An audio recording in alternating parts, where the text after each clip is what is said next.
Sala de Leitura, com Marisa Loures. Olá, ouvintes da Rádio CBN Juiz de Fora. Com o recém-lançado Ferrugem, o carioca Marcelo Moutinho volta a dar voz a personagens comuns que povoam a cidade do Rio de Janeiro. Passam por seus escritos desde um menino que sonha em ser jogador de futebol, mas que acaba como gandula, uma cobradora de ônibus que dá conselhos amorosos enquanto trabalha e até um imitador de Roberto Carlos. Moutinho também é autor de livros como Na Dobra do Dia e Somos Todos Iguais Nesta Noite. Seus contos já foram traduzidos para países como França e Alemanha e agora ele acaba de voltar da Primavera Literária de Paris. Moutinho, seja bem-vindo ao Sala de Leitura. Obrigada por participar conosco. Não, eu agradeço o convite. O título da sua obra, Ferrugem, está mais relacionado ao seu estilo literário ou à temática do livro mesmo? Ele está ligado, na verdade, à temática. Porque as histórias, na verdade, versam sobre a corrosão do tempo, sobre as relações, sobre os desejos, sobre os apetites, sobre os afetos, né? E ele é tirado da epígrafe do livro, que são versos de um poema chamado Cartão de Natal, do João Cabral de Melo Neto, em que ele propõe uma inversão do processo natural e diz, e que possa, enfim, o ferro comer a ferrugem. Quer dizer, não o processo da ferrugem comer o ferro como é natural. Eu acho que os contos do livro, eles estão o tempo todo transitando nesse embate entre o ferro e a ferrugem, entre o vício e a corrosão do tempo. Eu senti que seus textos trazem um quê de melancolia, Moutinho. Por que isso? Tem um quê de melancolia, sim. Eu acho que, assim, eu sou um pouco crítico dessa lógica da alegria a qualquer preço, né? Essa lógica de rede social, digamos assim, né? Que a gente tem que estar o tempo todo mostrando uma vida que não é a vida real, né? Não é a vida real, uma vida para exportação, digamos assim. E eu tenho muita ligação com o samba, eu gosto muito do samba, ele tem essa lógica, né? Muitas vezes você está cantando uma coisa muito animadamente, mas aquela coisa está falando de dores, está falando de questões da metafísica da nossa vida, né? E eu acho que eu tento levar isso um pouquinho para a literatura. Você traz personagens muito comuns, como um menino que queria ser jogador de futebol, uma cobradora que dá conselhos amorosos. De onde você tirou esses personagens? São pessoas reais que já cruzaram sua vida? Não, elas não existem. Quer dizer, não existem porque elas são personagens ficcionais.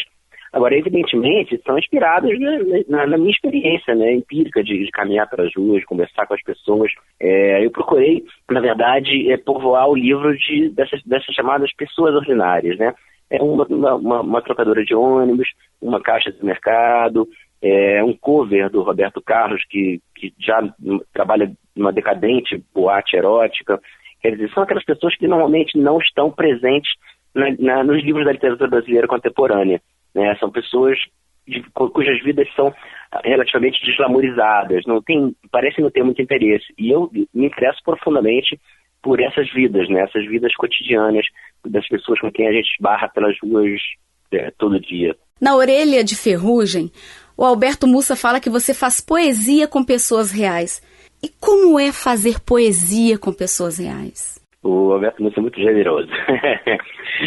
Eu gosto de uma frase do Walter Benjamin, do ensaísta, num livro sobre a Berlim da época dele, lá 1900 mais ou menos. Ele fala que o escritor deve andar na rua como se andasse numa floresta.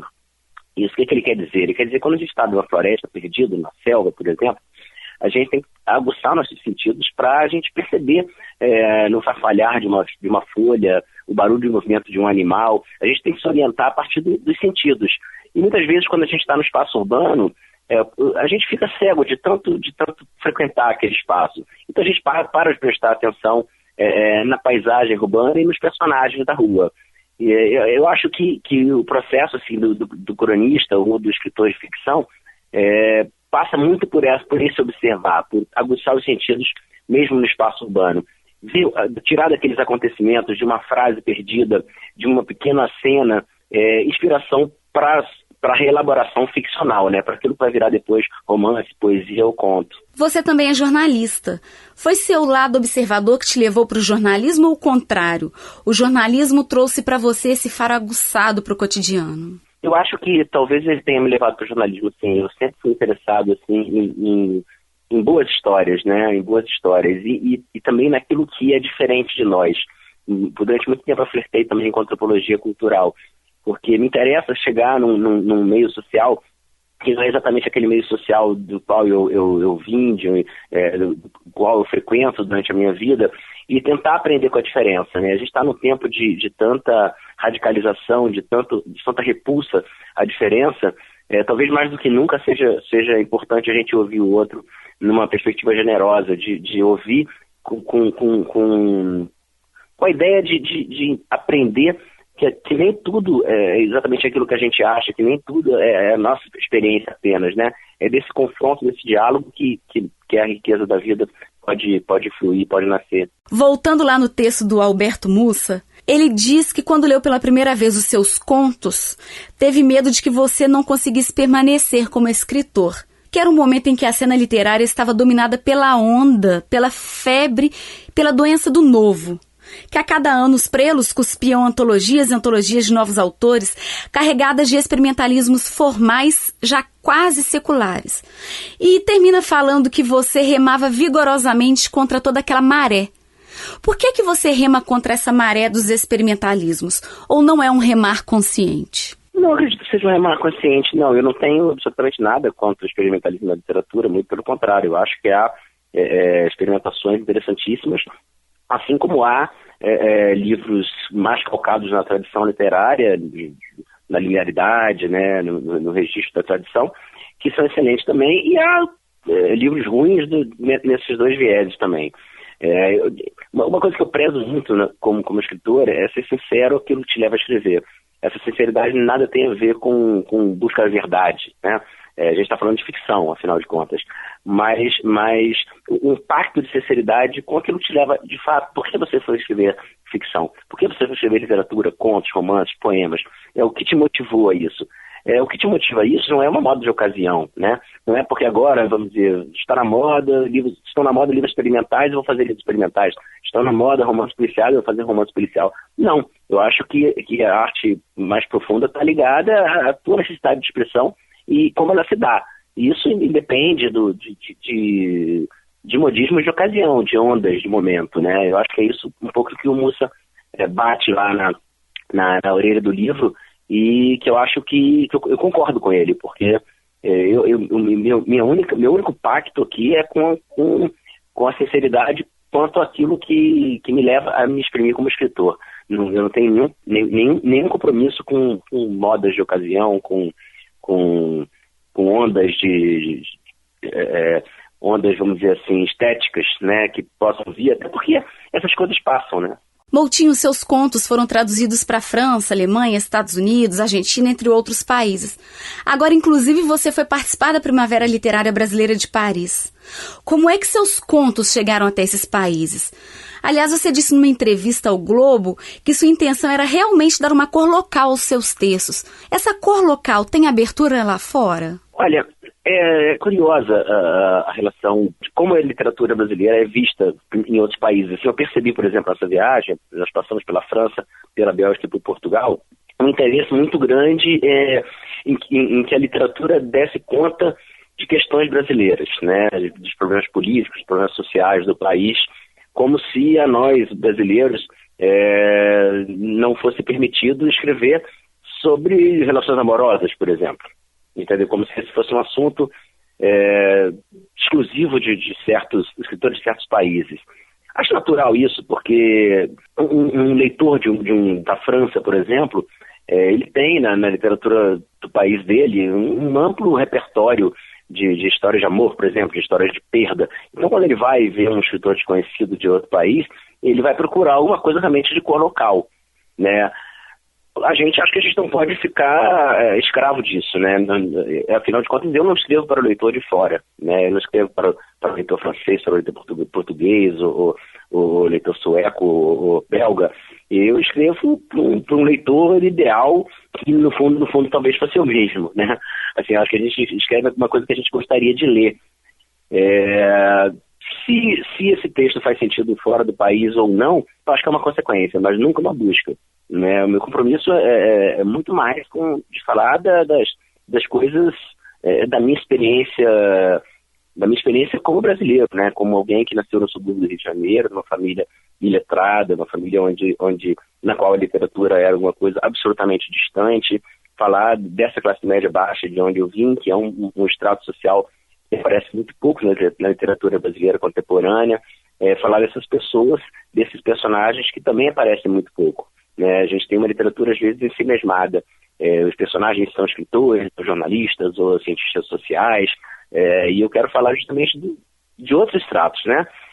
São os estratos com os quais eu convivi na minha infância, sobretudo lá no meu bairro, quer dizer, são essas pessoas sem glamour, esses homens ordinários, mulheres ordinárias, que povoam as ruas das grandes cidades brasileiras. Quando você disse aí que escreve o que você gostaria de ler, você me fez lembrar uma entrevista que eu fiz com o escritor para uma matéria que discutia literatura de entretenimento. Ele disse que não escrevia para o leitor, que escrevia para ele mesmo. É assim mesmo que funciona? Porque na verdade, assim, antes de você ser escritor, todo escritor, antes de ser escritor, é um leitor, né? A gente começou lendo os escritores que a gente passou a admirar, e no começo até acho que é uma tentativa de imitar nossas referências literárias, mas depois a gente começa a caminhar sozinho, e eu não consigo imaginar um escritor que escreva uma coisa que ele mesmo não acha bom como leitor, né? Seria uma contradição. Moutinho, seu interesse pela cidade do Rio vem desde sua estreia como escritor. Sua obra trata de um rio que não existe mais ou que pode deixar de existir? Eu acho que tem dois flancos aí. Por um lado, sobretudo nas crônicas, né, quer dizer, aí no meu livro anterior, eu realmente busquei registrar um Rio de Janeiro em vias de desaparecimento, né? Por quê? Porque eu acho que a crônica, ela tem um pacto, né, com hoje, mas ela acaba sendo uma forma de dar eternidade a certas paisagens urbanas, a certos comportamentos, né, a certas gírias. Quando você registra aquilo sob forma de literatura, por mais que aquilo acabe, fica registrado, ganha uma certa eternidade, né? O Baudelaire dizia que uma cidade envelhece mais rápido que um coração mortal. Quer dizer, a gente está sempre em descompasso com a cidade. A cidade apaga as nossas marcas de pertencimento, uma praça que a gente frequentou, um bar onde a gente ia, um armazém que a gente frequentava também. Essas coisas, a tendência é que elas se transformem e a gente fica com uma relação um pouco nostálgica com elas, né? Na crônica, eu realmente tenho esse compromisso. Eu acho que no conto, né, nessa parte mais ficcional mesmo, meu compromisso é com o agora, quer dizer, é falar de uma cidade que está viceja, que está viva, que está potente e que, na verdade, em geral, não aparece na literatura. Então, é tirar da invisibilidade, né, essa cidade e esses personagens ordinários, né? Tirar dessa relativa invisibilidade social. Você disse numa entrevista que esse é seu livro mais autoral. Por quê? Porque eu não gosto dos livros anteriores, é claro. Eu prezo muitos livros, os livros de contos anteriores, né? Eu me referia muito ao livro de contos, né, quando eu falei essa frase. Mas eu tinha uma quase obsessão com o retrabalho do texto literário para que ele ficasse absolutamente primoroso do ponto de vista formal, né? Eu acho que nesse livro, a gente aqui no Rio tem uma expressão que é dos flanelinhas, tomam conta de carro, ele fala assim: deixa solto, doutor, para você não botar o freio de mão, né?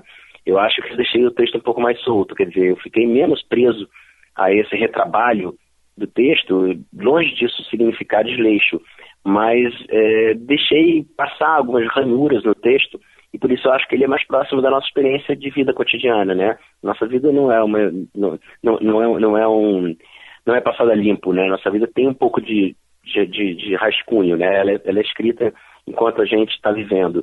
Então é nesse sentido, eu acho que talvez eu tenha me encontrado com uma forma de escrever minha, original mesmo minha, né? Mas é uma impressão, eu não sei quem tem que dizer isso na leitura, na verdade. Tá certo, Moutinho, muito obrigada por falar com a gente aqui no Sala de Leitura. Obrigado a você, Marisa, valeu, tchau. Hoje eu conversei com o escritor carioca Marcelo Moutinho, que lançou recentemente o livro Ferrugem. O Sala de Leitura fica por aqui e volta na próxima semana. Até lá. Sala de Leitura, com Marisa Loures.